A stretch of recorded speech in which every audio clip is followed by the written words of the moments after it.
Abdullah ibnu Jahsy adalah seorang sahabat Nabi SAW keturunan suku Asadi. Ayahnya bernama Jahsy ibnu Ri'ab ibnu Ya'mar ibnu Sabirah ibnu Murrah, dan ibunya bernama Umaymah bintu Abdul Muttalib yang tak lain adalah bibi Nabi Muhammad SAW. Abdullah ibnu Jahsy dipanggil dengan nama Abu Muhammad. Ia adalah sekutu Bani Abdi Syams. Ia masuk Islam sebelum Rasulullah SAW menjadikan rumah Al-Arqam ibnu Abu Al-Arqam sebagai pusat kajian dan penyebaran Islam.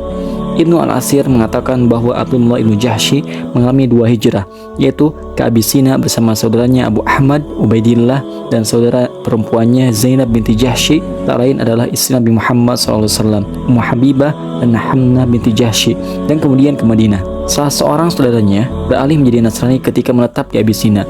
Dia mati di sana sebagai Nasrani. Ia meninggalkan seorang istri, yaitu Ummu Habibah binti Abu Sufyan. Setelah masa iddah Ummu Habibah habis, Rasulullah SAW menikahinya dengan Raja Najasyi sebagai wakil beliau. Ketika mendengar bahwa sebagian besar kaum muslim telah berhijrah ke Madinah, Abdullah bersama keluarga dan saudaranya Abu Ahmad segera berlayar menuju Madinah. Di kota hijrah itu mereka tinggal bersama Asim ibnu Thabit ibnu Abu Al-Aqlah. Ketika berhijrah ke Abyssinia, keluarga Bani Jahsy meninggalkan rumah dan harta mereka di Mekkah.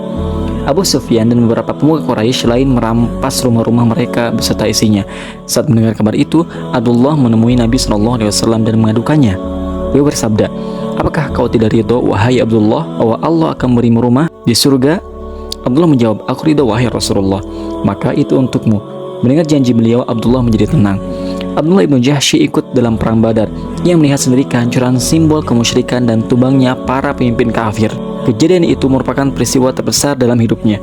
Allah telah memberi kemenangan kepada kaum muslim dan kerugian bagi pasukan musyrik. Pada hari itu, Allah membantunya menghancurkan para pemuka Quraisy seperti Abu Jahal, Utbah dan Syaibah, keduanya putra Rabi'ah, dan Al-Walid ibnu Utbah. Pada hari itu juga Allah membantu Bilal membunuh Umayyah ibnu Khalaf dan putranya.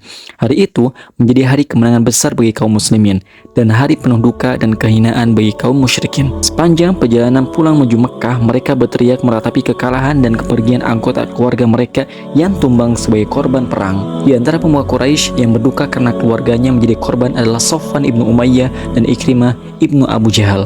Keduanya mengumpulkan seluruh anggota keluarga besar mereka, lalu merencanakan aksi balas dendam atas kekalahan yang memalukan itu. Mereka bersekutu dengan musuh-musuh Allah lainnya. Mereka dan para pemimpin Quraisy lain menghalang pasukan dalam jumlah yang besar untuk menyerang Madinah dan menghancurkan kaum muslim.